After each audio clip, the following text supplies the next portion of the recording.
E a gente também recebeu várias perguntas na parte econômica. Então, vou começar com as perguntas do público pela parte econômica.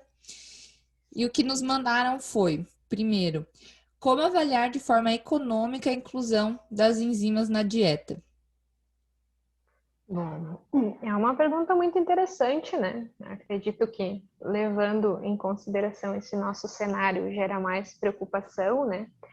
Eu sempre gosto muito de pensar em qual que é o preço da minha fórmula, né? Que resposta que eu tenho a campo, que resposta que eu tenho no abatedouro, qual que é o custo do quilo do frango no mercado, para onde que esse frango vai, é o frango que vai para o mercado interno, o frango que vai para o mercado externo, como que está essa situação também, qual que é a capacidade dessa formulação de diminuir conversão alimentar, por exemplo, ou quanto que a enzima representa para o custo da nossa fórmula, né? Quais os ingredientes, quais as nossas fases, quais os nossos objetivos.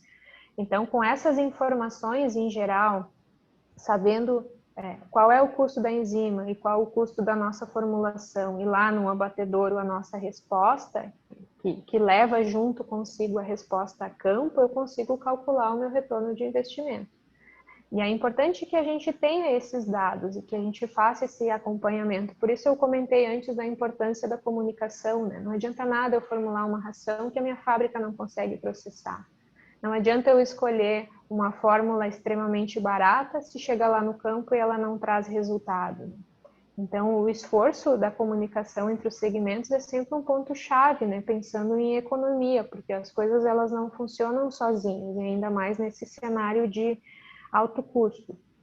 Um conhecimento e um ajuste das matrizes das enzimas, ele é importante economicamente, né?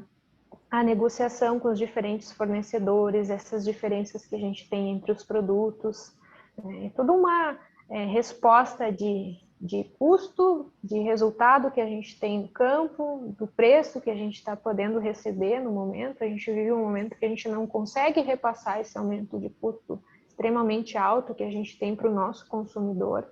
Né? De repente, as empresas elas podem ter benefícios, por exemplo, que as enzimas também atuam na redução da emissão de nitrogênio, de fósforo, de nutrientes, para atingir metas de sustentabilidade nos mercados, e que isso pode ser importante a médio e longo prazo. Então, realmente avaliar as nossas respostas, o nosso custo da formulação e o que benefício que a gente pode ter com a utilização de algum tipo de enzima, que geralmente elas entram na nossa formulação para diminuir o custo.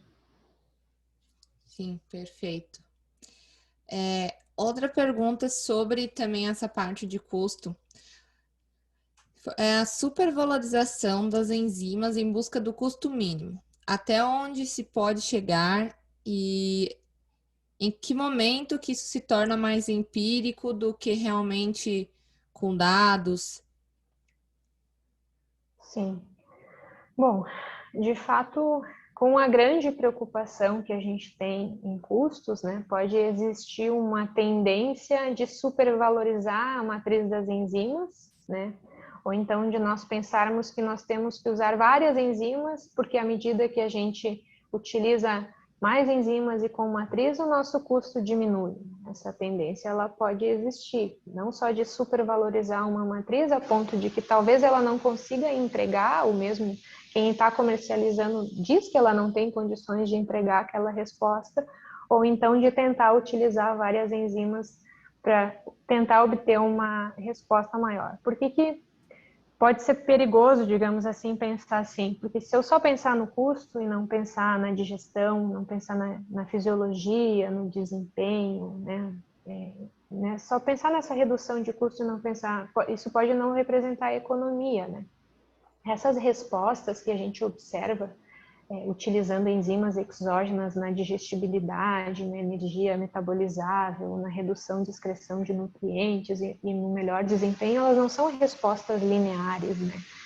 Porque as enzimas, em geral, quando são utilizadas em rações convencionais e práticas, elas geralmente têm uma resposta quadrática, né? À medida que a gente vai aumentando a inclusão dessa enzima, nós temos uma curva de liberação de produto até atingir um platô.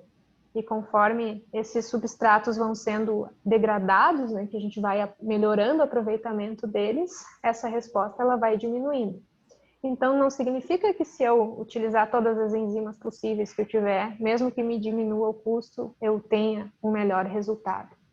E nem se eu exceder a capacidade indicada de resposta esperada com a utilização de uma enzima, né, supervalorizando ela, que eu vou ter a manutenção do desempenho, porque às vezes isso pode ser fora do recomendado, embora diminua o custo, e por isso eu acredito que seja importante, de fato, a gente avaliar as respostas, né? Porque elas não são estáticas em avicultura e nem na produção animal, e elas variam, né? Com as dietas, com os manejos, né, com as condições ambientais que a gente tem na nossa produção.